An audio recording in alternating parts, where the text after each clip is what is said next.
प्रभाग क्रमांक 17 रामटेकडी वैदवाडी शंकरमठ मगरपट्टा भोसले गार्डन माळवाडी आणि 15 नंबर परिसरात शिवसेना उद्धव बाळासाहेब ठाकरे पक्षाच्या वतीने भव्य पदयात्रेचे आयोजन करण्यात आले।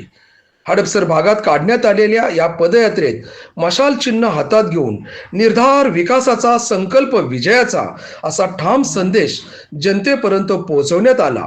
या पदयात्रेत अ गटातून प्रेम संतोष कसबे, ब गटातून अंजुम इम्तियाज मोमीन, क गटातून स्वाती तुषार गोपने आणि ड गटातून समीर गोपीनाथ तुपे हे शिवसेनेचे अधिकृत उमेदवार आणि पदाधिकारी, महिला पदाधिकारी, कार्यकर्ते मोठ्या उत्साहात सहभागी झाले होते। हा लढा सत्तेसाठी नाही तर सर्वसामान्यांच्या हक्कासाठी आहे असा ठाम विश्वास उमेदवारांनी व्यक्त केला। रस्ते, पाणी, ड्रेनेज, आरोग्य, शिक्षण, स्वच्छता, महिलांची सुरक्षितता, युवकांसाठी संधी आणि ज्येष्ठ नागरिकांचा सन्मान या सर्व मुद्द्यांवर विकासाचे स्पष्ट विजन मांडण्यात आले। पदयात्रेदरम्यान नागरिकांचा उत्स्फूर्त प्रतिसाद पाहायला मिळाला। ठिकठिकाणी फुलांची उधळण, घोषणा आणि शिवसेना जिंदाबादच्या गजरात परिसर दणाणून गेला। मशाल हातात, मनात विश्वास। शिवसेना उद्धव बाळासाहेब ठाकरे पक्षाचे उमेदवार प्रभाग क्रमांक 17 मध्ये विकास, पारदर्शकता आणि जनतेच्या हक्कासाठी सज्ज झाले असल्याचा ठाम संदेश या पदयात्रेतून देण्यात आला। निर्धार विकासाचा, संकल्प विजयाचा, मशाल पेटवली, विजय निश्चित आहे। नमस्कार, जोगेश्वरी न्यूज मध्ये आपलं सर्वांचं स्वागत। सर्वत्र सध्या निवडणुकीची रणधुमाळी सुरू आहे। आपण पुण्यातील प्रभाग क्रमांक ड, रामटेकडी, वैदुवाडी, शंकरमठ, मगरपट्टा, भोसले गार्डन, माळवाडी प्रभाग क्रमांक 17 मध्ये आलो आहोत। आपल्यासोबत मशाल पक्षाचे समीरांना तुपे आहेत। सर नमस्कार, आपलं स्वागत आहे। सध्या बरेच वर्षांनी निवडणूक लागली, या निवडणुकीकडे तुम्ही कशा पद्धतीने पाहता? आज जवळपास एक टर्म संपून 3 वर्ष कालावधी उलटला, हे 4थं वर्ष चालू आहे। 2017ला जी निवडणूक झाली त्याच्यानंतर आता 2026 साली ही निवडणूक होती। याच्यामध्ये जवळपास 9 वर्षानंतर निवडणूक होत असल्यामुळं प्रशासनाकडे 4 वर्षाचा कारभार होता आणि ते सुरू होत असताना अतिशय बिकट परिस्थिती त्या ठिकाणी सर्व नागरिकांमध्ये अनेक प्रश्न प्रलंबित आहेत की जे प्रशासनामार्फत सोडवले गेले नाही। त्याच्यामुळे नक्कीच ही निवडणूक खूप महत्त्वाची आहे आणि या निवडणुकीमध्ये आम्ही सर्वजण शिवसेना उद्धव बाळासाहेब ठाकरे पक्षाकडनं मशाल चिन्हावरती लढत आहोत।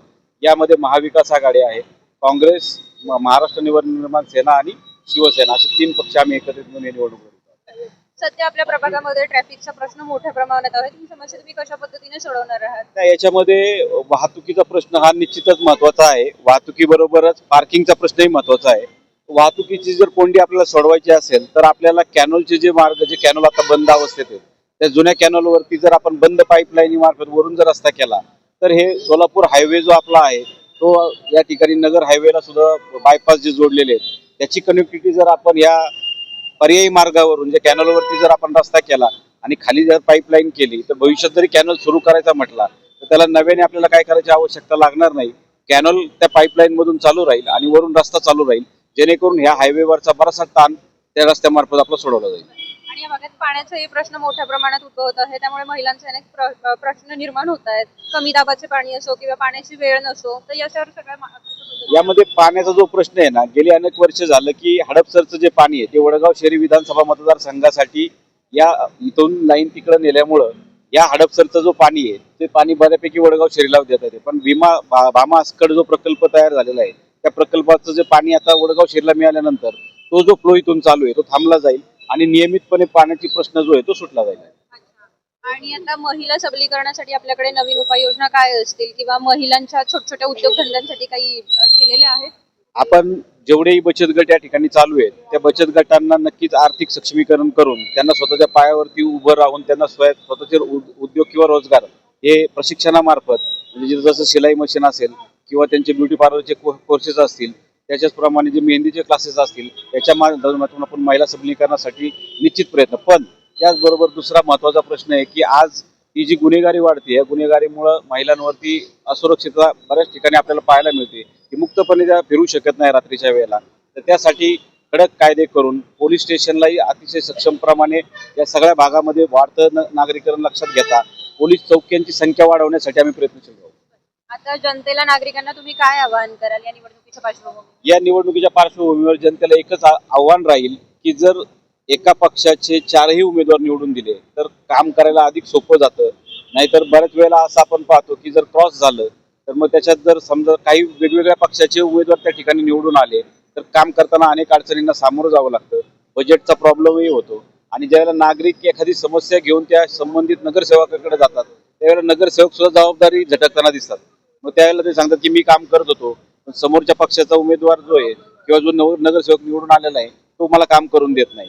म्हणून समविचारी पक्षाचे एका पक्षाचे जर उमेदवार निवडून आले तर जबाबदारी झटकता येत नाही. ती सामूहिक जबाबदारी असते. त्याच्यामुळे कामही चांगल्या पद्धतीने आपण त्या ठिकाणी मार्गी लावू शकतो. तुम्हाला पुढील वाटचालीसाठी खूप खूप शुभेच्छा. तसेच आपल्यासोबत ताई आहेत. ताई, तुम्ही काय सांगणार महिला सुरक्षेबद्दल, याविषयी काय तुमचा उपाय आहे? महिलांचे अनेक प्रश्न असतात, घरकाम वगैरे त्यांना करावं लागतं वगैरे, पण त्यांच्या सुरक्षितेचा प्रश्न आपण सोडवण्याचा प्रयत्न करूया.